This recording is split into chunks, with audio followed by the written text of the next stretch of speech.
Hi everyone, welcome back to my channel. If you are new, hi and welcome. If you are a returning subscriber, thank you so much for your support, for watching my videos and for whatever else that you do for me. And today I'm gonna be sharing with you my Autobuy author, an author who has taken up most of my shelf space. The name of the author is Paulo Coelho, and I discovered this author like some years back. His most famous book was and still is The Alchemist. It wasn't the first book that I started with because I bought the book because it was cheap that I first started with, and it wasn't the greatest book ever, but it made me want to get more of this author's books, like in terms of like his writing style and like the way that he tells the stories. So that's how I actually got to end up with the stack that I do have. This is the stack of his books, and I actually have two stacks here next to me. I'm gonna start with the books that I haven't yet read. So the first one that I have is Marked Up. So this one I won't delve much into it because I already did mention it in my previous video. It's one of his recent releases. It's one of my latest purchases. And the next one that I have is Hippie. This one I also did talk about in one of my videos, that it's one of the books I'm hoping to read in the month of May. I haven't yet got into it, but yeah, the month is still long, so we'll see how it goes. And then the next one that I have is The Wish of Portobello. So this one is the least favorite on my shelf, the reason being that the size. So what happened was I bought this one online, and I didn't know, like it wasn't specified what size it was, so I just picked it, and then I got a surprise when I received the package that the book was actually a trade paperback. So it was a little bit disappointing, but yeah, we live. So it says at the back, how do we find the courage to be true to ourselves even if we are unsure of who we are? That is the central question posed by Paulo Coelho's riveting new work, The Wish of Portobello. It is the story of Athena, a mysterious young woman born in Romania, raised in Beirut, and living in London. Her life is told by the many who knew her well or hardly at all. So this one actually sounds very interesting. Yeah, I'm only discovering now. So it does sound very interesting, and I think I need to read it soon. I don't know how soon, but I think I need to read soon. So the next one that I do have is The Fifth Mountain, and this one says, fleeing from persecution, 23-year-old Elijah takes refuge with a young widow and her son in the colorful, chaotic Middle Eastern town of Akbar. Already struggling to maintain his sanity in a chaotic world of tyranny and war, he is now forced to choose between a newfound love and an overwhelming sense of duty. So this one says, Paulo Coelho, the much-loved author of Alchemist, turns the trials of Elijah into an inspiring story of how faith and love can ultimately triumph over suffering. So yeah, this is how it looks, if you can see here. So I like this cover. Yeah, I love all these covers. And the next one that I have is The Valkyries, and it says, the Valkyries are a force to be reckoned with, warrior women who roam the Mojave Desert on motorbikes, leather-clad despite the heat. But they are also spiritual beings, and it is to them that Paulo Coelho is led in the search for his own guardian angel. For 40 days and nights, Paulo and his wife travel with the Valkyries, battling against fear and self-doubt and working to conquer the dark weight of the past pressing on Paulo's shoulders. But will he end up destroying the things he loves most in the world? Yeah, I will have to read it out soon to find out if he does destroy them. And then the next one that I have is the manuscript found in Accra. So it says, only he who gives up is defeated. Everyone else is victorious. After lying undiscovered for over 700 years, a manuscript holding the answers to a city's final questions is unearthed. Centuries before, on the eve of the invasion of Accra, the citizens gathered. A man stood before them and invited the people to share their fears, that he might offer them hope and comfort. His extraordinary insights on courage, solitude, loyalty, and loss were transcribed and passed on. A timeless and powerful exploration of personal growth, everyday wisdom, and joy. So I remember studying this book and then I stopped. I can't remember why, and then I haven't touched it since, but yeah, I'm hoping to read it again soon. And the next one that I have is The Winner Stands Alone. So it says, how can we stay innocent in a world of excess? So thinks Igor Malev, and he knows it to be true. This ruthless, self-made man is massively wealthy, but bereft without the love of his life, Iwa. She left him for another. He loves her so totally, so far beyond passion, that he will do anything to get her back. He has dragged her to the glittering, jaded heart of the film and fashion world, Cannes International Film Festival.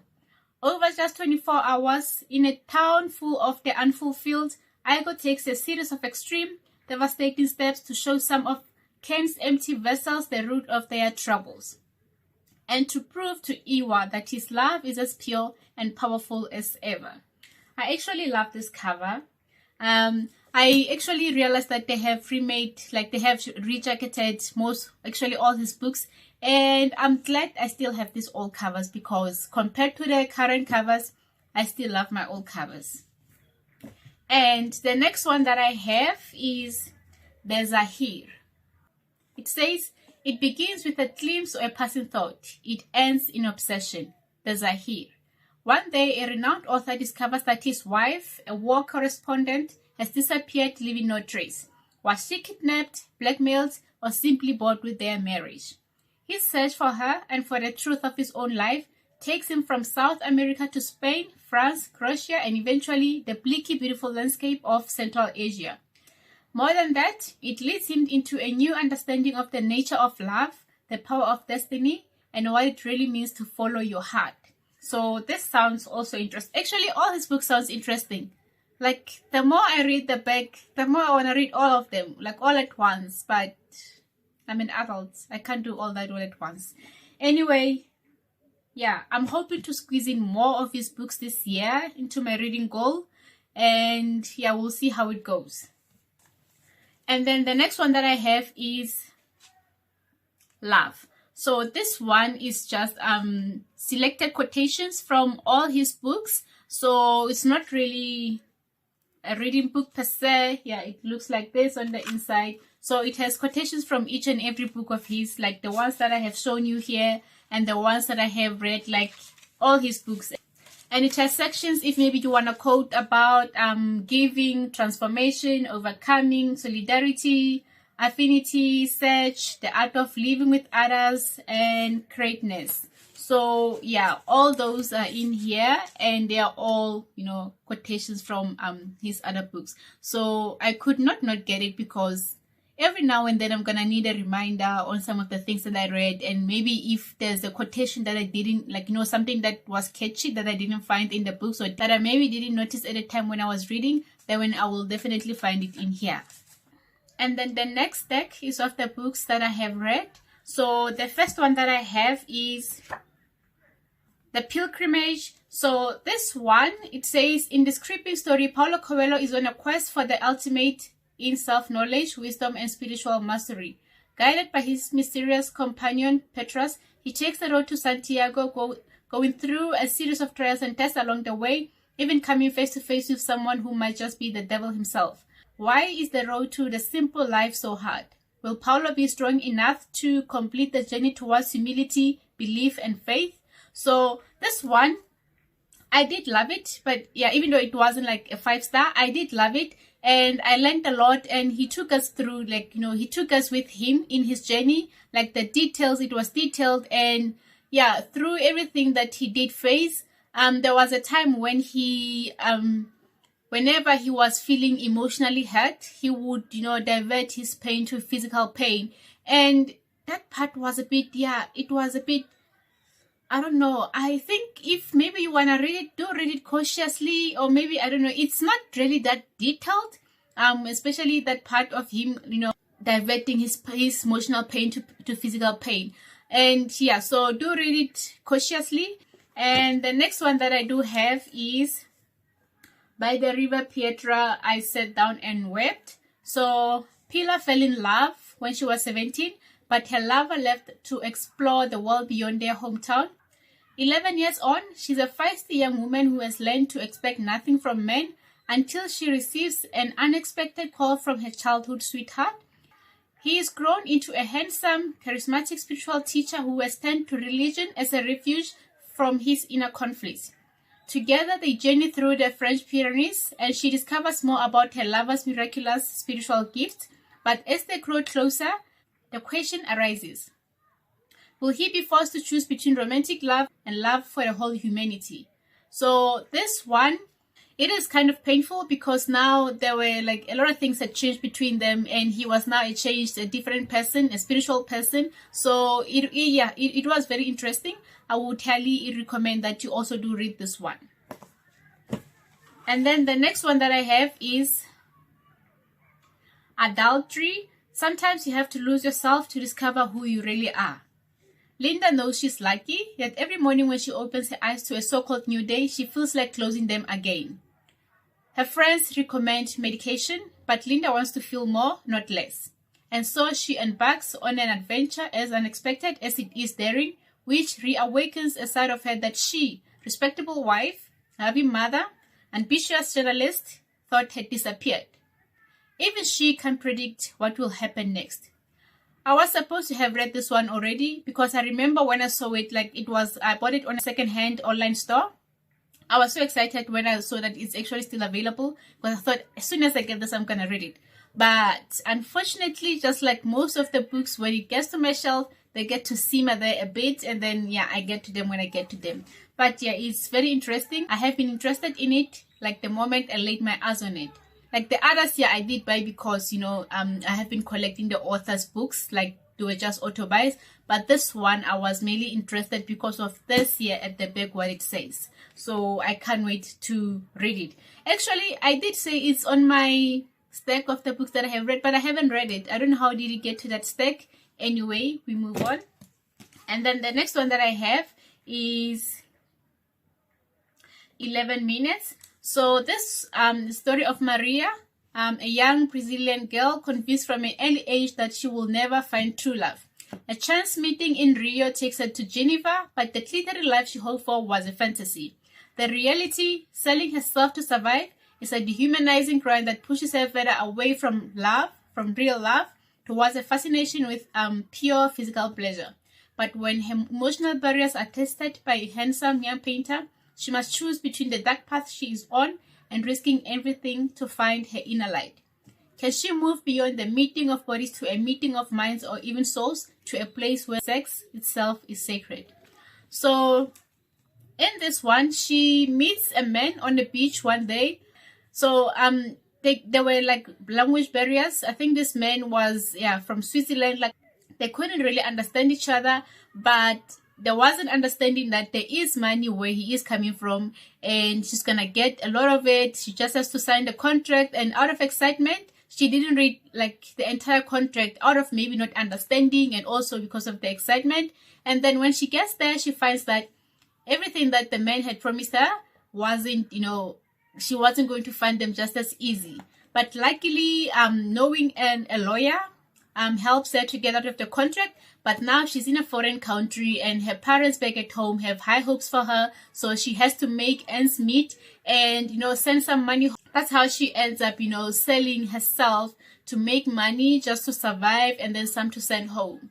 So it was actually very interesting, and I also did annotate it. And the next one that I do have is Breida. So this is the story of Breida, a beautiful young Irish girl and her quest for knowledge. On her journey, she meets a wise man who teaches her about overcoming her fears, and a woman who teaches her how to dance to the hidden music of the world. They see in her a gift, but must let her make her own voyage of discovery. As Breida seeks her destiny, she struggles to find a balance between her relationships and her desire to transform herself. A moving tale of love, passion, mystery, and spirituality from the master storyteller and author of The Alchemist. So this one, she leaves her village and her partner, everyone behind, on a journey to self-discovery. And that's where she meets this man, that I already did read about, and the woman as well. So she falls in love with the guy because along with her finding herself, she's also trying to find her soulmate. So she thinks the man is her soulmate, but then he rejects her and tells her that I'm actually not your soulmate. It's okay to love me, but I'm not the man you are meant to be with. You can carry on your search. It could be that you have already found the man or you are yet to find him, but it's just not me. So it was very interesting. Yeah, and I also love this cover. It is very beautiful. The next one that I have is The Spy. So this is the story of Mata Hari. When Mata arrived in Paris, she was penniless. Soon she was feted as the most elegant woman in the city. So a dancer who shocked and delighted audiences as a confidante and courtesan, she bewitched the era's most powerful men. But as paranoia consumed a country at war, Mata's lifestyle brought her under suspicion. In 1917, she was arrested in her hotel room on the Champs-Élysées and accused of espionage. Told in Mata Hari's voice through her final letter, The Spy is the unforgettable story of a woman who dared to break the conventions of her time and paid the price. And her only crime was to be an independent woman.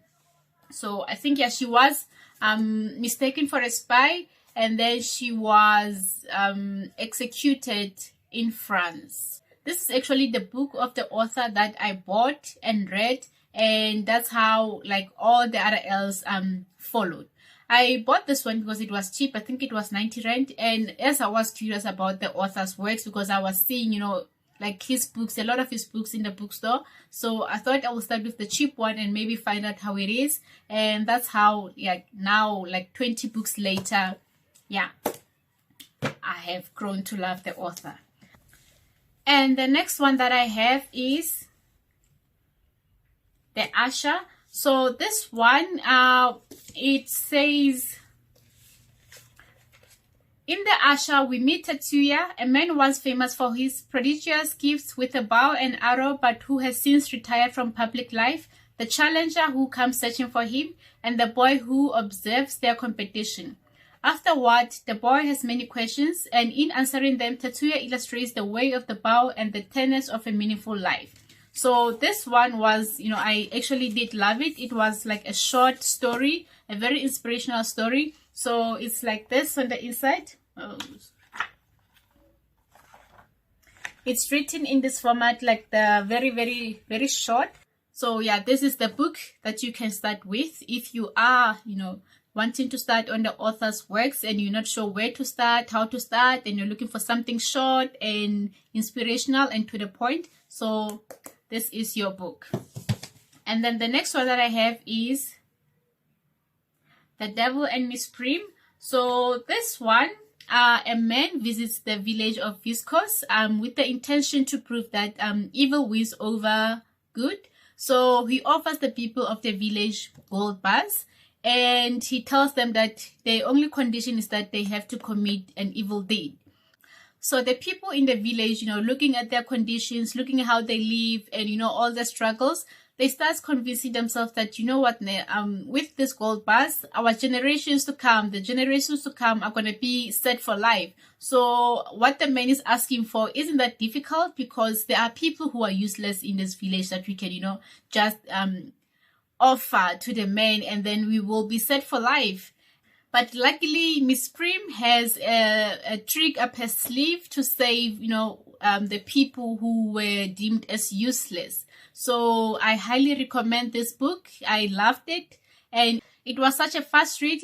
I enjoyed it so much, and I think it deserves a reread. So and then the next one that I have is The Manual of the Warrior of Light. So this one is just like the Usher. It's told in this very short inspirational format.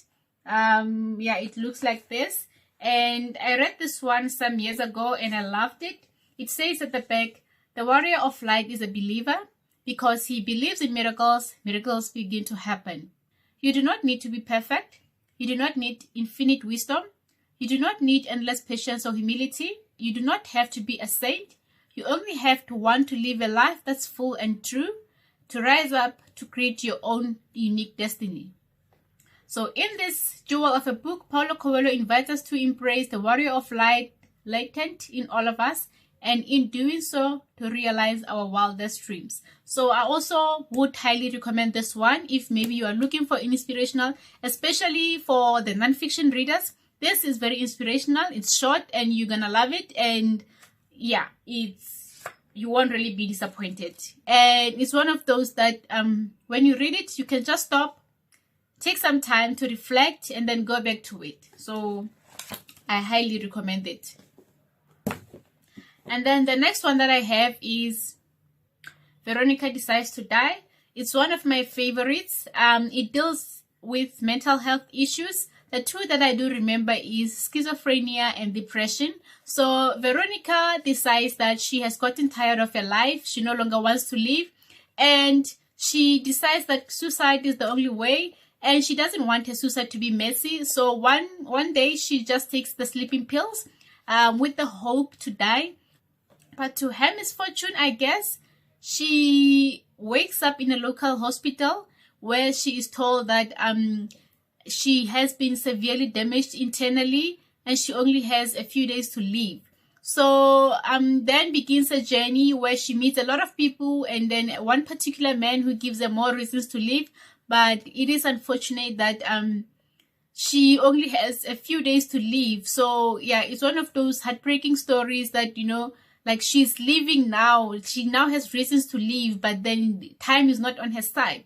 This is one of those stories that inspires you to, you know, treasure each and every moment that you have in your life with your loved ones, because you never know how much time you have. So yeah, I did love it. And then the next one that I have is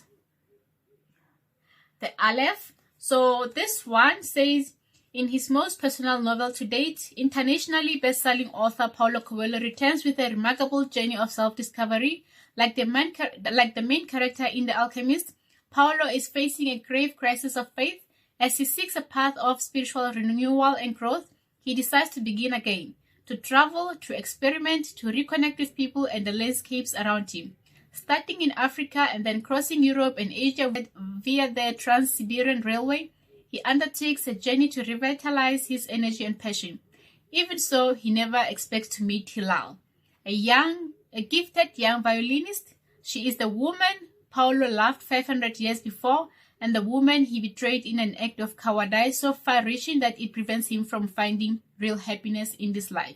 So I read this one with a friend of mine on Bookstagram. It was through a buddy read, and we had mixed emotions about it.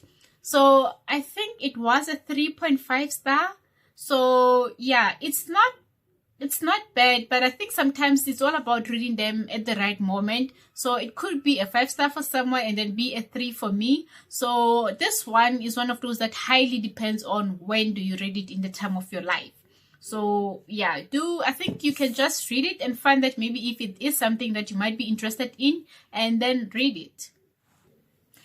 And then the last one that I do have, this one is the most famous, I think his best-selling work of all time that everyone has read, and if anyone hasn't read it, they are thinking of reading it, or someone has definitely recommended it to them. So the book is The Alchemist, a fable about following your dream. It is the story of a shepherd boy from the Spanish province of Andalusia who dreams of traveling the world in search of a treasure as desirable as any ever found. From his home, he journeys to the exotic markets of North Africa and then into the Egyptian desert, where a fateful encounter with the alchemist awaits him. It is an unforgettable story about the essential wisdom of listening to our heart and above all following our dreams.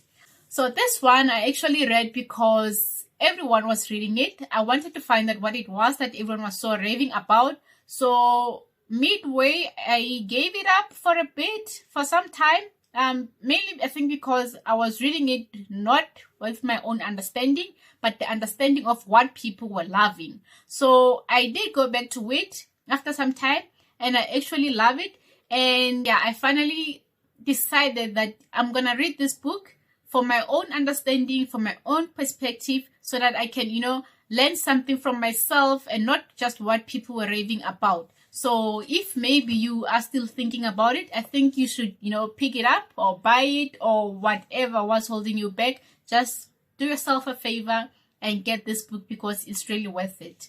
All his books are worth it, but yeah, do start somewhere. So that's it from me for today. If you are going to try any of his books, and if maybe like you got an interest of any of his book, do let me know in the comment section below. Or if you have read any of his books, do let me know what you thought of them, and I'll see you next time.